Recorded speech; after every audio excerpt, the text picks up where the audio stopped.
સાચી આઝાદી તો 2014 પછી મળી। કંગનાએ ફરી વિવાદિત નિવેદન સાથે હિન્દુ રાષ્ટ્રનો મુદ્દો ઉઠાવ્યો।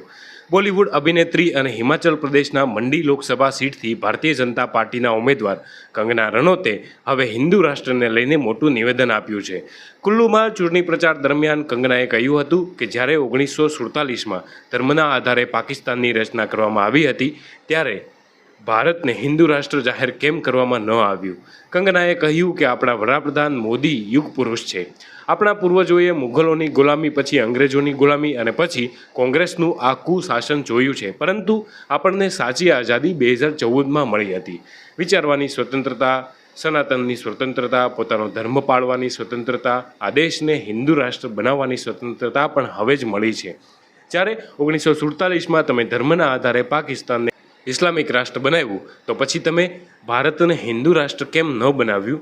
અમે તેને હિન્દુ રાષ્ટ્ર બનાવીશું। ઉલ્લેખનીય છે કે કંગના ઘણા પ્રસંગોએ આવા રાજકીય નિવેદનો આપતી રહી છે। તેમણે નવેમ્બર 2021માં એમ પણ કહ્યું હતું કે વાસ્તવિક આઝાદી 1947માં નહીં પરંતુ 2014માં મળી હતી। કંગનાએ વડાપ્રધાન મોદીની સરકારના કાર્યકાળને સાચી સ્વતંત્રતા ગણાવી હતી। તેમના આ નિવેદન બાદ ઘણો વિવાદ પણ થયો હતો।